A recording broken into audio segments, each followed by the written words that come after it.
alongside David Freak Turley here at the analyst desk. And this is the spot where we will be breaking down the biggest plays, setting up the games, and making our predictions for the Season 3 World Championship. Plus, during our World Championship broadcast, we will be joined by a few friends to help us dissect the competition. Today, we are pleased to be joined by OGN's caster Monte Cristo, the Evil Geniuses support Crepo, and the North American All-Star CLG Doublelift. Welcome to the desk, guys.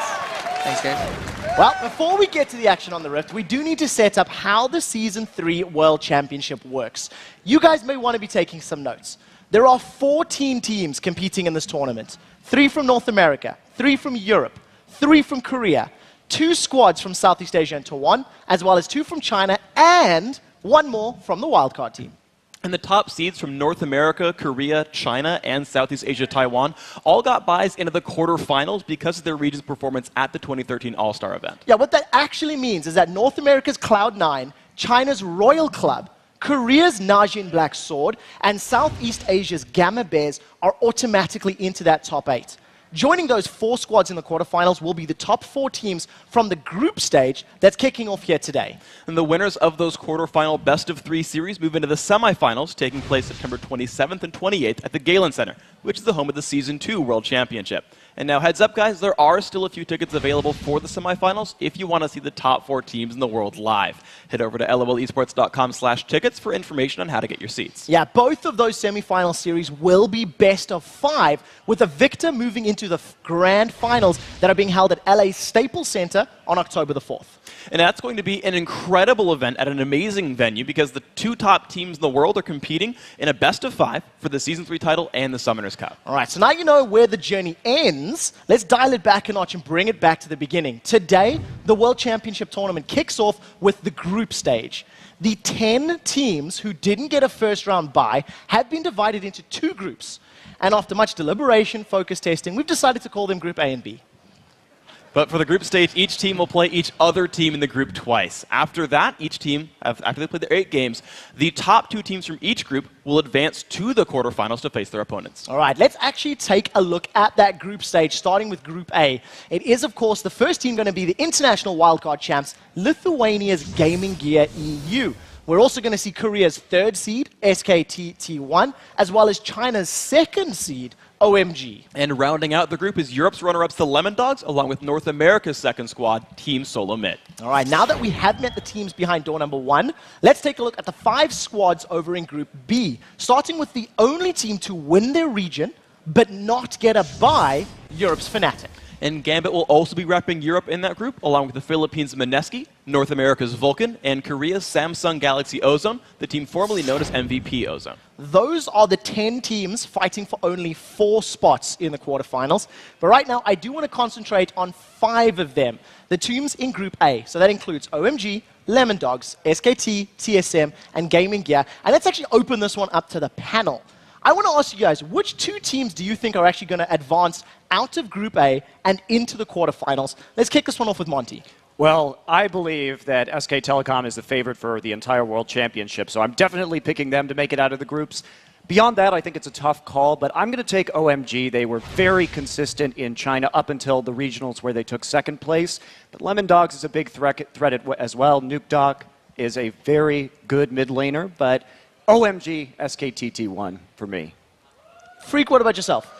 So I agree with you that SKT is a really strong team, and they're one of my favorites for the tournament as well. But I think Lemon Dog's going to do a very amazing job. As you mentioned, Nuke Duck is an incredible player, and a team that held on and got 1st place in basically the group stage of Europe is going to hold on to the top 2 of the group stage here. I'm really glad Freak's repping the EU scene here, but I think I have to agree with Monte here. SKT1 and OMG are just two really strong powerhouses. I mean, Lemon Dogs have the tools to beat them, but my money is on SKT1 and OMG. What about yourself, Doublelift? You're 1 and 2. Who's it going to be? Yeah, as much as I hate to agree with Monty, I got to agree with him this time for once, because he's right. SKTT1 is a Korean monster. There's no denying that they're just really, really strong looking in this tournament. And OMG, like, they've dominated the Chinese scene for so long. I think they're going to show like exactly why they did that. Okay, so I got another question for you guys. Now, you've talked about your 1 and 2, and you don't like agreeing with Monty. Let's see if we differ here. Who's your dark horse team in Group A, Doublelift? I think Lemon Dogs is really underexposed, and the Western teams and the Asian teams might underestimate them because of kind of like their funny name and the fact that they just lack exposure. You know, they're not a big name like Fnatic. They dominated Europe for so long. I feel like they are the dark horse. People will underestimate them, and they will potentially upset some better teams.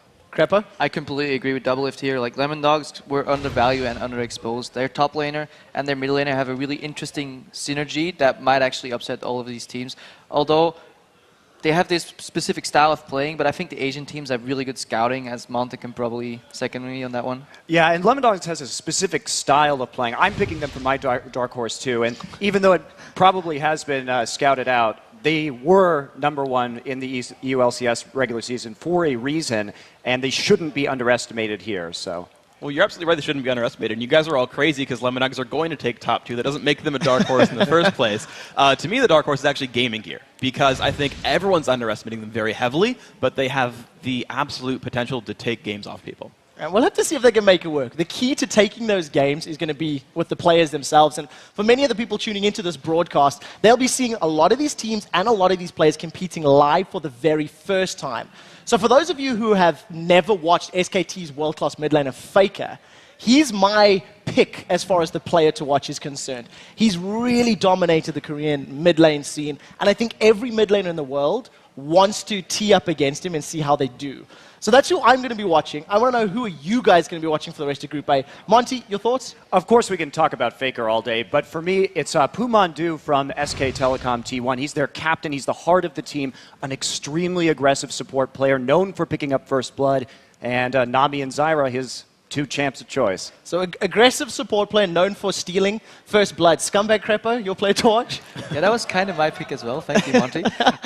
No, if I have to, I'll just grab some European scene here then. I want to see Zora Zero. He has a very like push and roam style that always helps Nukeduck in his lane. I want to see Zora Zero push his lane up, disappear, and take Faker down with Nukeduck in the mid lane. I like it. We got a differing of opinions here. Doublelift, who's your player to watch? Well, many people don't know who he is. Cool from OMG. He's the MVP of China. And when I watch him play, I'm like, wow, this guy is a playmaker. He's like the cornerstone of his team.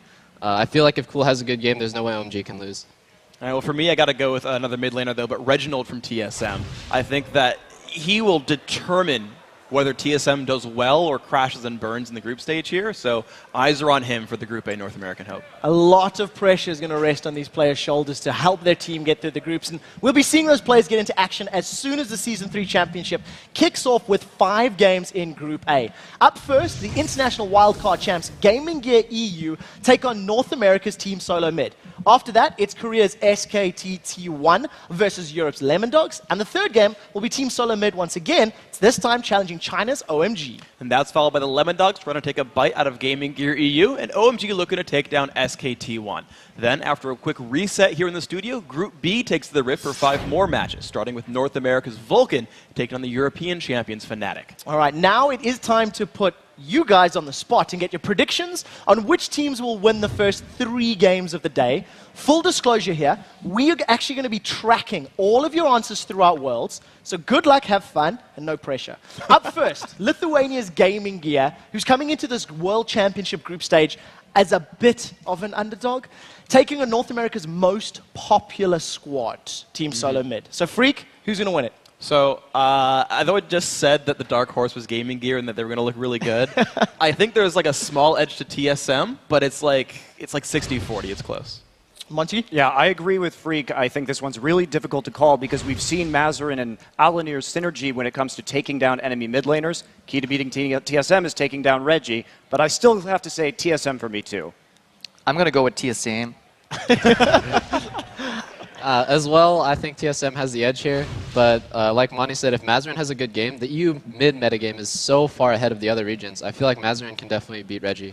Well, we're going to have to keep our eyes on that one. The game will be starting shortly. Match 2 features a couple of the Group A favorites. Korea's SKT T1 and their incredible mid laner Faker versus Europe's top team for the regular season, the Lemon Dogs. Now, I want to do this one starting with Doublelift. Who do you think is going to take it?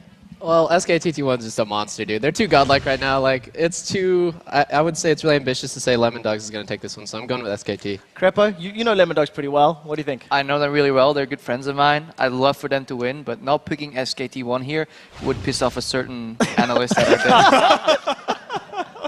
So SKT1. I think Lemon Dogs are great, but I got to go with T1 here. Oh, wow. All right, well, unlike you, Crepo, I am happy to stand up to Monte Cristo. I just won't this time. I think that the Koreans of SKT1, their individual play is too good, and they just won OGN Champions Summer. They're clearly on form, so SKT1 for me. So everybody's in agreement for the first two games. You're either going to be very happy or very sad as these results roll in. The third match of the day sees Team Solo Mid heading back to the Rift, this time against OMG.